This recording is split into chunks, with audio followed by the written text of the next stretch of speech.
Everyone, welcome to तथास्तु ICS. मेरा नाम है खुशबू एंड हम जो है ये यूट्यूब पे एक नई सीरीज लेकर के आ रहे हैं जिसमें कि आपका करंट अफेयर्स जो है वो रिवाइज होगा and that too on daily basis. आपका जो करंट अफेयर्स है वो इन एमसीक्यूज के थ्रू बहुत अच्छे से कवर भी हो जाएगा। इस बार का जो आपने पेपर देखा है 2023 का, 2023 का अगर आपने पेपर देखा होगा तो उससे इतना तो समझ में सबको को आ ही गया होगा कि करंट अफेयर्स कितने जरूरी हैं। वेरी इंपॉर्टेंट, बहुत बहुत ज्यादा important, right. So current affairs जो है वो इंपॉर्टेंट तो है, ऑब्वियस सी बात है, लेकिन हम थोड़े लेजी हो जाते हैं ना, करंट अफेयर्स का जहाँ पे पढ़ने की बात आती है, समझने की बात आती है, एनालिसिस करने की बात आती है, उसको रिवाइज करने की बात आती है, तो हम बहुत लेजी हो जाते हैं। वी आर लाइक कि हफ्ते में कर लेंगे, फिर कुछ टाइम बाद होता है कि महीने में कर लेंगे मैगजीन लेकर के, फिर उसके बाद लगता है कि यार साल में एक बार जो बात आती है ना, सारा करंट अफेयर्स एक बार कंपाइल होकर के, तो वहां से कवर कर लेंगे। तब यही जो प्रोक्रास्टिनेशन करने वाला सीन है जिसकी वजह से हमारी जो नैया है वो डूब जाती है। ओके, तो वो करना नहीं है। इस बार का जो प्रीलिम्स है उससे सबक लेनी है और ये जानना है अपने कि हमारा वीकनेस क्या है। तो वीकनेस यही रहता है कि प्रोक्रास्टिनेट नहीं करना है। ओके, सो कोई भी चीज को हमको ये टालना नहीं है कि नहीं हम कल करेंगे तो परसों करेंगे तो साल बाद करेंगे, इस टाइप की जो चीज है वो बेसिकली हमको नहीं करनी है। ओके, सो ये जो सीरीज है, in this what we will be doing, जो भी डेली करंट अफेयर्स आपका जो भी इंपॉर्टेंट है आपके, ऑब्वियस सी बात है कि यूपीएससी सब्जेक्ट यूपीएससी जो है उसके पर्सपेक्टिव से, तो जो भी इंपॉर्टेंट होंगे एंड प्लस थोड़े बहुत जो है एक आध क्वेश्चंस हम स्टैटिक के भी ले लेंगे, थोड़ा सा ना चेंज आ जाएगा, उसी में थोड़ा सा तड़का लग जाएगा।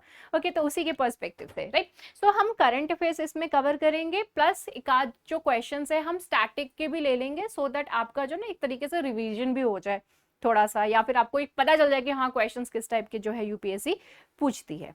ओके, नाउ हम जो है प्रोसीड करें आज की क्लास में, तो उससे पहले मैं आपको एक आध चीजें बता दूं which you are suppose to follow. The very first thing is that please read question properly. Question को बहुत अच्छे से पढ़िए, right. Pause the video and answer. अपने हिसाब से आप आंसर दीजिए कि हाँ मैंने जो ये मतलब जो क्वेश्चन उसका आंसर आपको आता है कि नहीं। Then play video and then check out your answer. अपना जो आंसर है वो चेक करिए एंड आपका जो स्कोर है please do write down in the comment section also, so that आपको अगर कल को अपनी इंप्रूवमेंट देखनी हो तो आप उस चीज को चेक कर सकते हैं। ठीक है, चलिए, so let's get started with this session MCQs का, राइट। चलो, and this will be uploaded every day, daily है तो हर दिन इसको अपलोड करेंगे, right.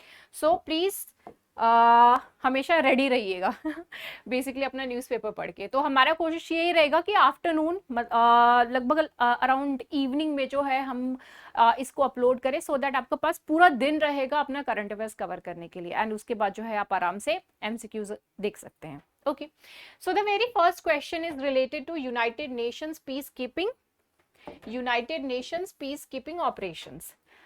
The very first statement is consent of the parties, second is impartiality, and third is non-use of force except in self-defense and defense of the mandate. ये तीन statements दिए हैं। अब आपको बताना है कि यूएन पीस कीपिंग मिशन से रिलेटेड ये जो तीन स्टेटमेंट्स है वेदर दीज आर करेक्ट और नॉट, ये जो प्रिंसिपल्स हैं वो सही है कि नहीं, you have to find it out. Okay, this is quite easy. अगर आप जो है यूएन के बारे में, पीस कीपिंग जो फोर्सेस हैं, ऑपरेशन है, इसके बारे में जानते होंगे तो you can very easily answer this particular question. Okay, so here all of these are basically correct, सारे ही जो है वो करेक्ट हैं, कॉमन सेंस से भी you can answer this question, very easy, right. So UN peace keeping is guided by three basic principles, and वही तीन जो basic principles है यहाँ पर mention करे गए हुए हैं। Okay, so this is what is the principles of the UN peacekeeping forces. Okay, UN peacekeeping helps countries navigate the difficult path from conflict to peace. ये वहां पे काम करती है जहां पर कि कोई कॉन्फ्लिक्ट चल रहा है, कुछ बहुत ही गड़बड़ झाला चल रहा है जहां पे, तो वहां पे ये फोर्सेस जो है वो बेसिकली हेल्प आउट करते हैं in order to maintain the peace, right, जैसे बहुत ही ज्यादा टेररिज्म से अफेक्टेड कोई एरिया है, उस टाइप की जगहों पे ये काम करते हैं। इनको बेसिकली आप आइडेंटिफाई कर सकते हैं इनके ब्लू कैप से, इनको दूर से जो है वो पहचान जाते हैं हम। ओके अब please do write down in the comment section कि इंडिया में भी एक ऐसा फोर्सेस है जो कि रेड कलर का कैप पहनते हैं, वो कौन होते हैं, वो कौन है, उनको आप जैसे आइडेंटिफाई करेंगे तो हाँ मतलब क्या आइडेंटिफाई, क्या बोलेंगे, वो कौन होते हैं, do write down in the comment section.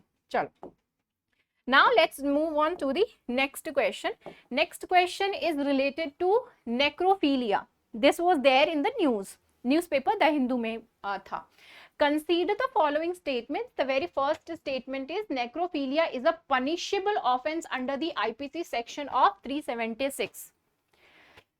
Second is necrophilia is a disease caused by Proteus vulgaris. तो इसमें से आपको बताना है कि which one is the correct, कौन सा स्टेटमेंट करेक्ट है या फिर दोनों ही स्टेटमेंट्स करेक्ट हैं। Okay so this is quite sensitive issue जो कि अभी हाईलाइट हुआ है and this was the news basically. Amend law to make necrophilia an offense. High Court of Karnataka tells Union government को हाई कोर्ट जो है कर्नाटका की, उन्होंने कहा है कि नेक्रोफीलिया के ऊपर जो है लॉ बनाना बहुत जरूरी है, हमको लॉ को अमेंड करना जरूरी है।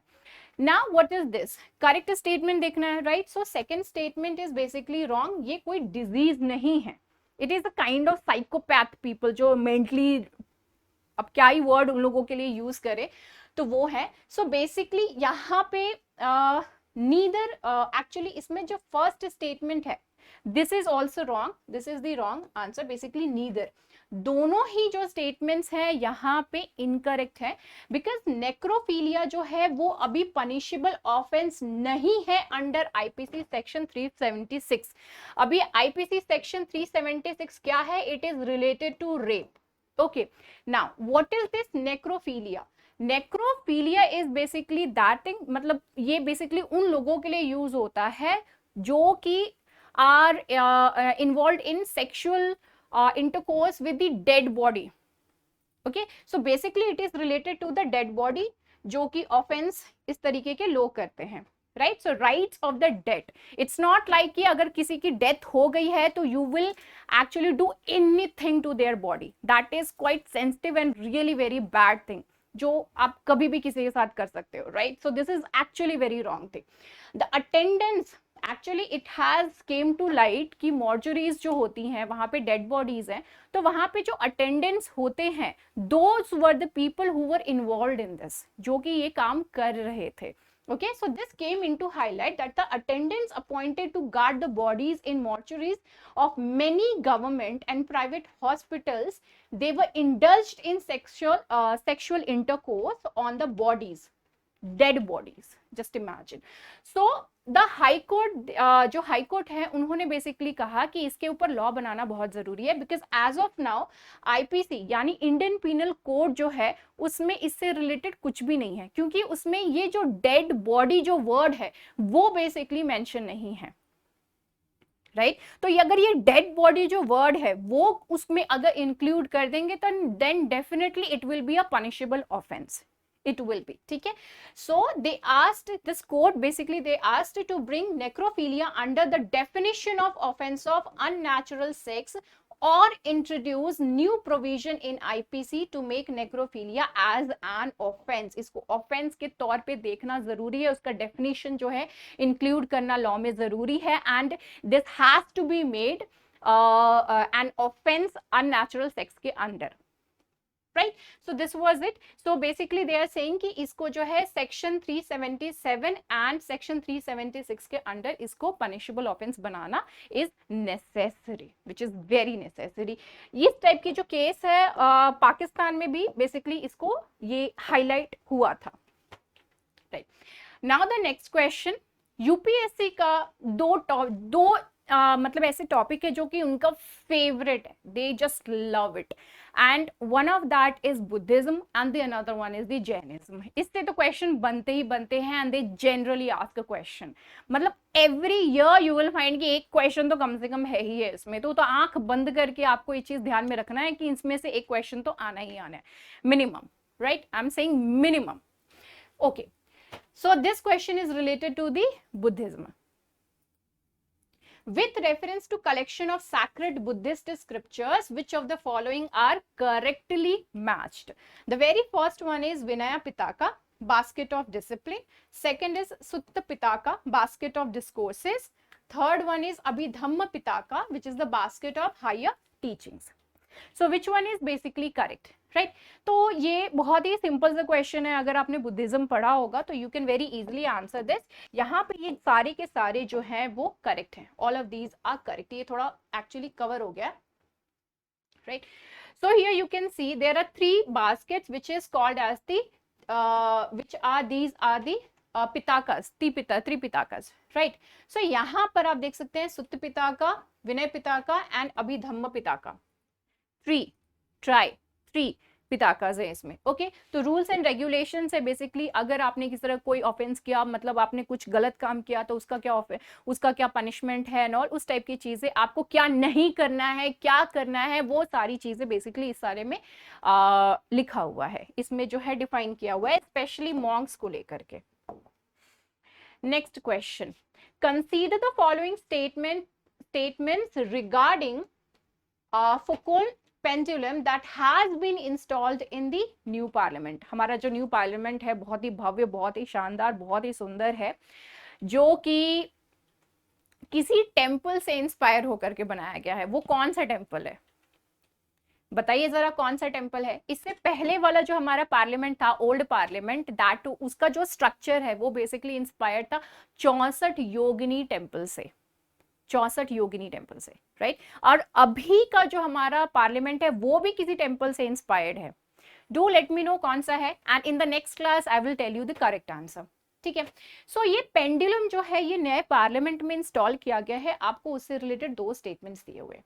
पहला है, it has been created under Make in India initiative. Second one is, it is the first laboratory demonstration in history to show that the earth spins on its axis. Which one is correct? Okay, तो ये जो पहला statement है basically ये वाला जो है हमारा स्टेटमेंट वो रॉन्ग है. Okay, second statement is correct. This was the first experiment जिससे कि हमको पता चला, जिससे कि पता चला नहीं, मतलब वो डिमॉन्स्ट्रेट कर रहा था कि हाँ जो अर्थ है वो बेसिकली मूव भी करता है. ओके, अपने एक्सिस पे जो है वो मूव कर रहा है, उस चीज को ये सब्सटैंशिएट करता है, राइट? अब ये जो पेंडुलम है this is actually very high, length इसकी अच्छी खासी रहती है, लेंथ इसकी अच्छी खासी है. ओके, ये जो है ये एक स्ट्रिंग से अटैच होता है. ये पेंडुलम है क्या?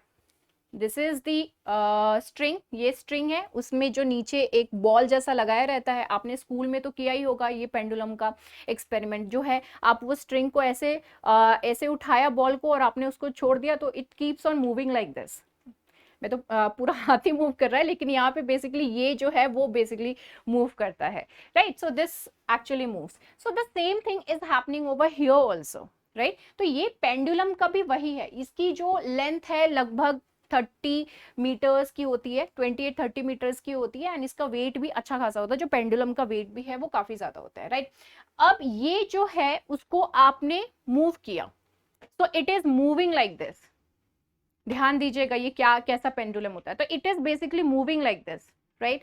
बट आफ्टर फ्यू आवर्स, आप जो है कुछ घंटों बाद आ करके देखेंगे तो इसका जो मूवमेंट इस तरीके से था वो थोड़ा सा अपने पाथ से शिफ्ट हो जाता है. क्यों शिफ्ट हो जाता है? क्योंकि अर्थ भी मूव कर रही है. ये पेंडुलम अपनी जगह पे तो मूव कर ही रहा है, लेकिन ये अर्थ भी मूव कर रही है. तो ये अर्थ के मूव करने की वजह से इसका जो पोजीशन है, पेंडुलम जो ऐसे ऐसे घूम रहा था वो थोड़ा सा चेंज हो गया. एंड रफली अराउंड 9 to 10 आवर्स के बाद आप देखेंगे तो लगभग 90 डिग्रीज जो है उसमें चेंजेस आ जाते हैं. इसकी मूवमेंट में 90 डिग्री का चेंज आ जाता है. तो दैट इज ह्यूज, एंड वो अपने आप हो रहा है ना? तो जिनको ये चीज समझ में नहीं आती है कि ऐसा कुछ होता है तो दे विल बी लाइक भूत आया था, है ना? Next question, consider the following statements regarding Gongadi shawls. ये शॉल से रिलेटेड स्टेटमेंट है. पहला है, Deccani sheep known locally as Nalla Gorai is associated with Gongadi shawls. Second one is Gongadi shawls can withstand only in winters. जब भी आपको किसी तरीके का कोई एक्सट्रीम वर्ड मिलता है तो वहां पे थोड़ा सा क्या हो जाना है, कॉशियस हो जाना है, थोड़ा सा एक्स्ट्रा कॉशियस हो जाना है। वो एक्सट्रीम वर्ड्स वाले जो स्टेटमेंट्स हैं वो सही भी हो सकते हैं, वो गलत भी हो सकते हैं। ओके, सो करेक्ट स्टेटमेंट यहां पर आपको देखना है। So here the answer of this question is both, no not both, यहाँ पे ओनली वन इज करेक्ट, ठीक है, ओनली वन, क्योंकि ये जो गोंगड़ी शॉल्स है ये basically this can withstand all the weather, जो जितने भी वेदर हैं वो सभी को it can basically withstand, right? So gongadi is a traditional woolen blanket woven by the indigenous Kuruma and Kuruba pastoralist. दो टाइप के पेस्टोरलिस्ट हैं, एक है कुरुमा एंड दूसरा इज दी कुरुबा। ये जो है दीज आर द पीपल जो कि इंडिजिनियसली इसको बनाते हैं, दे मेक इट, ओके, उसको बनाते हैं and it can withstand all the kind of weather. And इसकी एक खासियत ये है कि over the period of time इसका जो कलर है वो डार्क होता जाता है एंड इसमें किसी तरह की कोई भी जो है एक्स्ट्रा कुछ यूज नहीं करते, ये नेचुरल कलर रहता है जो कि over the period of time it gets darker. चलो, now the next question, which of the following countries share maritime boundary with the Turkey. Turkey के साथ जो है मैरीटाइम बाउंड्री कौन शेयर करता है, इसमें से कौन सी कंट्रीज है, आपको बताना है करेक्ट आंसर। बहुत ध्यान से बताइएगा, मैरीटाइम बाउंड्री की बात कर रहे हैं यहाँ पे। ओके, सो वाटर वाली जो बाउंड्री है, एकदम लेम एंड लैंग्वेज में अगर मैं बात करूँ तो, ओके, चलो, so now let's see the answer over here, only 2 are correct, only 2। इसको समझने के लिए आपको ये वाला जो मैप है ये देखने की जरूरत है। ये बेसिकली शो कर रहा है टर्की का जो बाउंड्री है उसको शो कर रहा है ये, राइट? तो यहाँ पे you can see this is basically that of the Egypt का पार्ट, ठीक है, इजिप्ट का है, ये ग्रीस का है, ये साइप्रस का है। एंड अब इसका जो बेसिकली बाउंड्री को लेकर के साइप्रस एंड टर्की का हमेशा जो है तू मैं लगी रहती है, ये मेरा तो ये तेरा नहीं, तेरा तो बोलते ही नहीं है, वो भी मेरा ही है वो वाला रहता है यहाँ पे, ठीक है। तो ये साइप्रस का है, ये ग्रीस का है, ये इजिप्ट का है। तो यहाँ पे अगर आप देखें तो थोड़ा सा डिस्टेंस है यहाँ पे, okay. So Egypt is obviously not there and here जो है वो रशिया का तो है ही है, okay. So only 2 are correct and Iran जो है वो मैरीटाइम बाउंड्री का नहीं है यहाँ पे, ये तो लैंडलॉक नहीं सॉरी, बट ये लैंड के साथ जो है इनकी बाउंड्री बेसिकली शेयर हो रही है, not that of the water के साथ जो है उनकी बाउंड्री शेयर हो रही है, राइट? तो that is not there, so here the answer is only 2, ठीक है। तो यहाँ पे जो है रशिया एंड साइप्रस है द आंसर। चलो, now let's move on to the next question. Next question is, consider the following statements. The very first one is, in 1848 opened the person with of whom we are talking over here, जिसके बारे में हम यहाँ पे बात कर रहे हैं, उसने 1848 में opened first school for women in India. Second one is started an initiative called Satyashodhak marriage. Satyashodhak marriage जो है उसकी शुरुआत करी थी एंड 1848 में लेडीज के लिए, विमेन के लिए पहला स्कूल जो है उसको एस्टैब्लिश किया था। तो कौन है ये? सावित्रीबाई फुले, ताराबाई शिंदे, रमाबाई रानडे या फिर सरोजनी नायडू, कौन थी ये?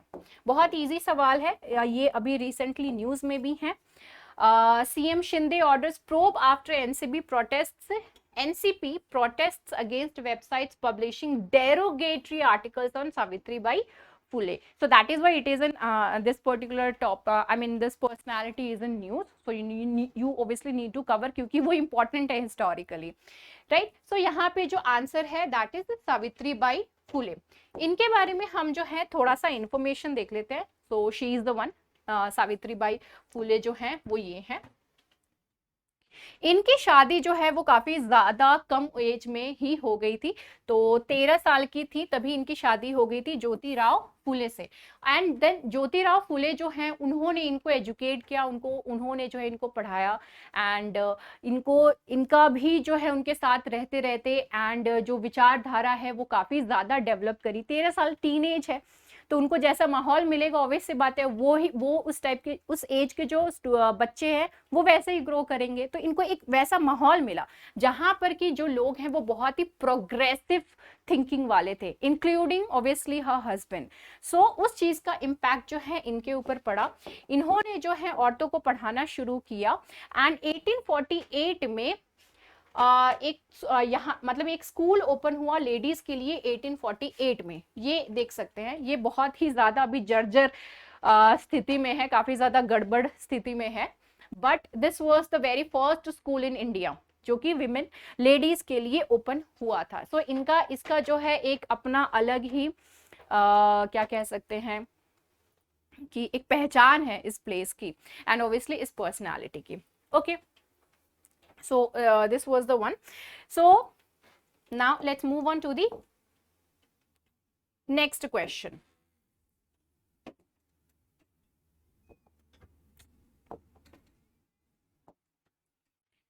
तो यहाँ पे जो नेक्स्ट क्वेश्चन है, consider the following statements regarding बबूल। बबूल से रिलेटेड क्वेश्चन है। The very first one is it's scientific name is acacia निलोटिका। Second is it has antibacterial property. Third is it has nitrogen fixing property. ये जो है बबूल से रिलेटेड आपको स्टेटमेंट्स दिए हुए हैं। Scientific name is important obviously क्योंकि यूपीएससी पूछ रही है इससे related questions, that's why. So here the answer of this question is all of the above। सारे जो स्टेटमेंट्स यहाँ पे बबूल से दिए हुए हैं वो सही हैं। एंटीबैक्टीरियल प्रॉपर्टी, आप लोग ब्रश करते हैं ना, बबूल की पेस्ट यूज कर रहे हैं, हाँ, तो वहां से जो है आप इस चीज को याद कर सकते हैं। This is basically very environmental. ये जो बबूल सीड ऑयल है इसकी वजह से this particular topic is in news. ये जो बबूल है वो that is in news and it is very much environment friendly. rather than using the chemicals for the pests, you can use this। Antibacterial properties हैं तो किसी तरह का कोई नुकसान भी इससे नहीं हो सकता है। Next question is related to the navigation systems. Okay, so which of the following global satellite based navigation systems is or are not correctly matched? कौन से हैं जो करेक्टली मैच्ड नहीं है? तो इसमें आपको ये सारा ऑप्शन दिया हुआ है, you need to check it out कौन से करेक्टली मैच नहीं है। And here the answer is none because all of them are correct. ठीक है, सारे के सारे जो हैं वो बेसिकली सही हैं। ओके, तो एज सच इसमें उतना कुछ डिटेलिंग करने वाला नहीं है, राइट, फैक्चुअल है काफी कुछ। If a particular area is brought under the fifth schedule, fifth and sixth schedule are very important, 10th schedule is also very important. Fifth schedule of the Constitution of India, which one of the following statements best reflects the consequence of it? Okay, the very first one is this would prevent the transfer of land of tribal people to non-tribal people. Second is this would create a local self-governing body in that area. Third one is this would convert that area into a union territory. And the fourth one is the state having such areas would be declared as a special would be declared a special category state. Okay, तो यहाँ पे जो है इसका answer is the very first one, that this would prevent the transfer of land from tribal people to non tribal people. This is basically in order to safeguard the tribal people और उनसे related जो उनका जो वजूद है वो basically protect करने के लिए है। So here you can see the fifth schedule and the sixth schedule का इनका जो डिफरेंस है, you can very well see this. Fifth schedule areas under this category are called as the scheduled areas, उनको क्या कहते हैं? Scheduled areas कहते हैं। एंड सिक्स्थ शेड्यूल के अंदर जो आता है उनको हम ट्राइबल एरियाज कहते हैं। ओके, चलो now let's move on to the next question and this is our last question. It is related to the Indian Regional Navigation Satellite System, that is the IRNSS. IRNSS. Here the very first statement is it has 3 satellites in geostationary and 4 satellites in geosynchronous orbits. Very important words यहाँ पे जो gloss ये जो words है important है, geostationary and geosynchronous. Second is IRNSS.